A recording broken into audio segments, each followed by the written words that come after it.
2025년 3월 17일 맨발로 쓰는 아침 편지. 해가 떠도 맨발, 달이 떠도 맨발, 우리 모두 그렇게 질병과 노화에 위험이 없는 맨발의 건강 세상을 만들어 가요.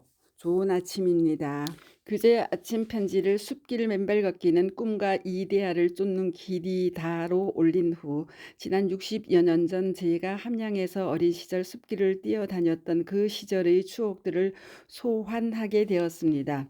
6살에서 10살까지의 그 어린 시절, 수시로 들로 산으로 가 혼자서 또는 동네 친구들과 돌아다니면서 메뚜기도 잡고 마을 앞 냇물에서 족대로 고기도 잡고 산에서 밤도 죽기도 하였습니다. 또 학교에서 공작 시간에 쓸 점토를 구하기 위해 진흙밭을 찾아다니다가 어느 날 뒷동산의 언덕을 오르기 위해 머리 위쪽 둔덕에 손을 짚었더니 손이 물컹해서 보니까 또아리를 틀고 있는 뱀이었습니다. 그렇게 저는 어린 나이에 들로 산으로 다니며 마음껏 야생의 삶을 보냈습니다.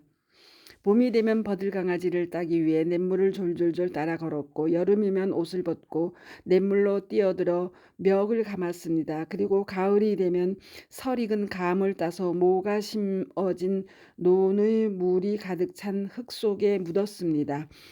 감을 삭히기 위한 방편이었죠. 그리고 감이 주렁주렁 달려 있을 때는 그 감을 따기 위해 감나무에 올랐다가 썩은 나무 가지를 잡아 나무 밑으로 떨어지는 일도 종종 있었습니다. 때로는 바위에 떨어지기도 하고 때로는 대나무 밭에 뾰족하게 깎은 구루터기에 등짝을 찔리기도 하였습니다. 그리고 같은 동네 아이들과 놀다가 뜨거운 인두로 눈을 찔린 적도 있었습니다.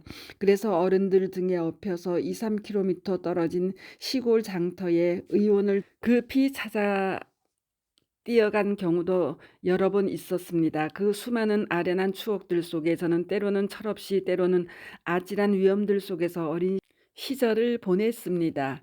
방학 때가 되면 부산에서 저희 6형제 형들과 동생들이 시골에 와서 같이 지내다가 돌아가곤 했지요. 형제들이 동네 어귀에서 시골 버스를 타고 부산의 부모님 집으로 떠날 때면 저는 혼자서 손 흔들며 떠나가는 형제들을 하염없이 배웅하며 서 있곤 하였습니다. 그러나 지금 생각해 보면 한 번도 제 스스로 형들을 따라가겠다는 생각을 하거나 엄마를 찾는 등 투정을 해본 적이 없었습니다. 지금 와서 보면 당시 저에게 주어진 시골의 삶, 그 5년의 시간을 그 어린 나이에 운명적으로 즐기고 향유했던 것이라 느껴집니다. 어쩌면 그 시골에서의 5년의 삶이 지금 저의 삶의 바탕이 되고 있다는 믿음이기도 하고요. 그렇게 5년의 어린 시절이 지나고 5학년이 되면서 그 사이 서울로 이사하신 부모님께서 저를 서울로 데려오셨습니다. 이제 곧 그 치열한 중학교, 고등학교, 대학교 입학 시험들을 준비해야 했으니요. 북성국민학교 5학년으로 전학을 하고서는 저는 곧 시골 촌놈이라는 딱지가 붙었어요. 그 똑똑한 서울 아이들 틈에서 시골 촌놈이니 공부는 당연히 꼴찌를 할 것이라 하였고요. 그래서 걱정했죠. 진짜 꼴찌가 될 것으로요.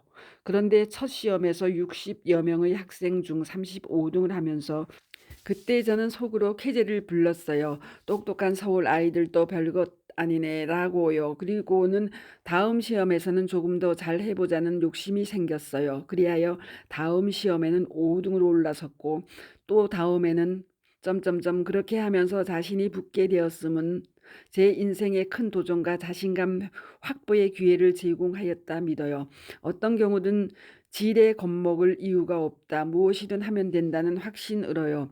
그렇게 공부해 그 학교에서 단 한 명 경기중학교 입학시험에 응시를 하는 영예를 안았지만 낙방의 고배를 마시고 3년 후 고교 시험을 다시 벼르게 되었어요.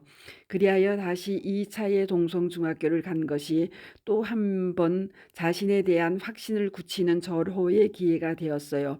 만약 경기중학교를 갔더라면 수재들 틈바구니에서 두드러지게 존재감을 찾기가 쉽지 않았을 터인데 2차여서인지 다시 중학교 3년 내내 저 나름의 두각을 나타낼 수 있었고 마침내 꿈에 그리던 경기고등학교까지 인고의 과정 끝에 입학할 수 있었습니다. 그렇게 들어간 고등학교에서 제일 먼저 만나게 된 것이 독서 클럽이었습니다. 경기고 남학생들과 경기여고 여학생들이 매주 토요일 오후 당시 서대문 신우관이라는 기독교 학생회관을 빌려 일주일에 한 권 읽도록 선정한 명작 소설들을 읽고 독후감 토론을 하는 클럽이었습니다. 우리 쪽 남학생들은 그냥 보통의 아이들이었지만 경기고 여학생들은 대부분 반장들의 똑부러지게 똑똑한 아이들이었어요. 눈이 반짝반짝하였고 대부분 참 예뻤어요. 그 클럽 활동이 시작되고 곧 회장 선거에서 제가 초대 회장이 되며 저의 생활은 거의 대부분 클럽 활동에 바치게 되었죠. 매주 독서 토론은 물론 돌아가며 철필로 등사지를 긁어 주간 신문을 펴내었고 봄, 가을 소풍을 하며 소오능 등에 가서 토론 후 여학생들과 손도 잡고 포크 댄스도 추었고요. 참으로 아름다운 낭만의 시간들이었습니다. 그 시간 동안 저는 거의 모든 시간을 독서 클럽 활동에 매진하면서 그 당시 경기여고 학생회장을 하였고 서울법대 교수로 지난 정권에서 국가인권위원장을 했던 여학생 친구가 저를 해가 떠도 스테인레스, 달이 떠도 스테인레스, 그 눈물겨운 정성을 누가 다 알아주리요라고 평한 적이 있었어요. 스테인레스는 녹슬지 않는다는 뜻으로 당시 그 독서클럽의 이름이었었고요. 해가 떠도 달이 떠도 그 말이 바로 저의 일생을 관통하는 또 다른 한 화두가 되었어요. 무슨 일을 하든 전력을 다해 집중해 나간다는 원칙이었죠.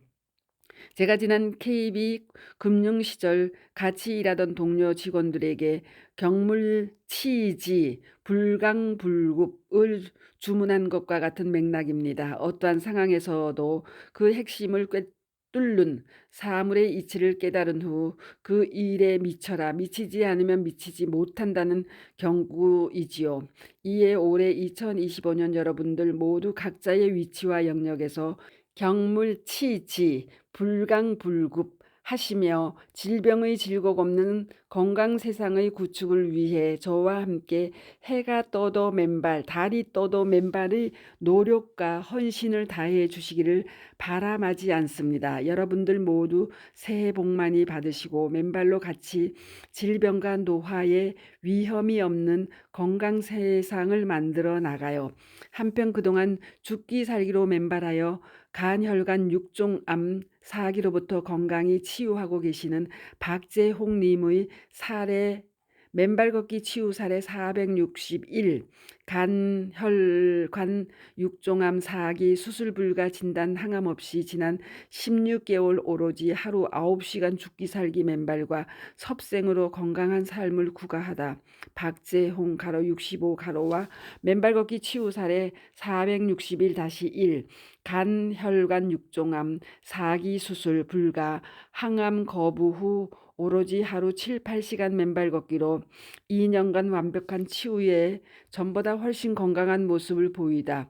박재홍 가로 66 가로 폐암 사기로부터 치유되시고 건강한 삶을 살아가는 이연화님의 사례 맨발 걷기 치유 사례 567, 폐암 6기 갈비뼈 전이 수술 불가 6개월 여생에서 맨발 걷기 만나 죽기 살기 맨발과 암을 잃은 긍정적 사고로 1년 6개월째 건강한 삶을 이연화 가로 77 가로를 아래에 올려드리니 경청들 해주시기 바랍니다. 두 분 다 해가 떠도 맨발, 달이 떠도 맨발을 죽기 살기로 실천하셔서 죽음의 병을 생명의 삶으로 승화시킨 분들이십니다. 감사합니다. 맨발 걷기 숲길 힐링 스쿨 네이버 카페의 아침 편지입니다. 스토리양입니다. 감사합니다.